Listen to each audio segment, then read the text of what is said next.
37వ జాతీయ రహదారి భద్రతా వారోత్సవాల సందర్భంగా జీలుగుమిల్లిలో రహదారి భద్రతపై ప్రజల్లో అవగాహన కల్పించే కార్యక్రమాన్ని నిర్వహించారు. శిక్షణతో భద్రత, సాంకేతికత ద్వారా ప్రవర్తన అనే నినాదంతో తహసీల్దార్ కార్యాలయం నుంచి జీలుగుమిల్లి మెయిన్ సెంటర్ వరకు ర్యాలీ నిర్వహించారు. ఈ సందర్భంగా పోలవరం శాసనసభ్యులు చిర్రి బాలరాజు మాట్లాడుతూ రహదారులపై జరిగే ప్రమాదాలకు ప్రధాన కారణం నిర్లక్ష్యమేనని, ప్రతి వాహనదారుడు బాధ్యతగా వ్యవహరించాలని పిలుపునిచ్చారు. ముఖ్యంగా ద్విచక్ర వాహనాలు నడిపేవారు తప్పనిసరిగా హెల్మెట్ ధరించాలని, ఇది చట్టబద్ధమైన నిబంధన మాత్రమే కాకుండా ప్రాణరక్షణకు అవసరమైన చర్య అని పేర్కొన్నారు. అలాగే ఆటోలు, ఇతర వాహనాలు సామరస్యానికి మించి ప్రయాణికులను ఎక్కించడం, అధిక లోడు మోసుకెళ్లడం వంటి చర్యలు ప్రమాదాలకు దారితీస్తాయని హెచ్చరించారు. ప్రతి ఒక్కరూ ట్రాఫిక్ నిబంధనలు పాటిస్తూ వేగ నియంత్రణను గౌరవిస్తూ వాహనాలు నడపాలని సూచించారు. ఈ కార్యక్రమంలో పోలవరం ఎమ్మెల్యే చిర్రి బాలరాజుతో పాటు ఎన్డీఏ కూటమి నాయకులు, జంగారెడ్డిగూడెం ఆర్టీఓ రంగనాయకులు మరియు వారి సిబ్బంది పాల్గొన్నారు.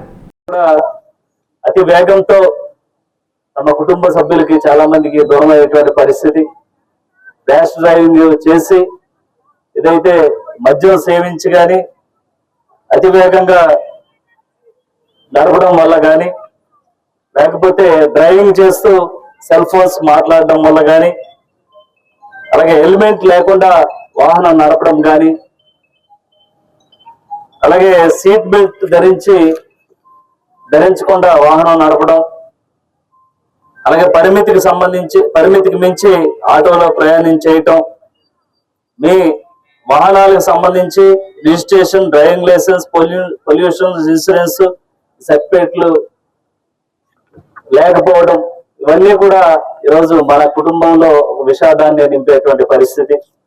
మీరందరూ కూడా ఏదైతే ఈ వారోత్సవాలకు సంబంధించి రవాణా శాఖ వారు సూచించేటువంటి కొన్ని సూచనలు మీరు తప్పకుండా పాటించాలి. ఇలా పాటించడం వల్ల మనం ప్రమాదాల నుంచి కూడా దూరం అయ్యేటువంటి పరిస్థితి. చక్కగా మనం వాహనాలు, కార్లు కానీ, బళ్ళు కానీ, బస్సులు కానీ, లారీలు కానీ, ఇవన్నీ కూడా ఈ సూచనలు పాటిస్తే మనం సురక్షితంగా ప్రయాణం చేస్తాం. మన ఎదురుగా వచ్చేటువంటి వాహనాలు కూడా సురక్షితంగా ప్రయాణం చేస్తాం. కొన్ని అశ్రద్ధ వల్ల మనం నష్టపోయింది కాకుండా మన ఎదుట వారిని కూడా నష్టపోయేటువంటి పరిస్థితి మనం తీసుకొస్తున్నాం.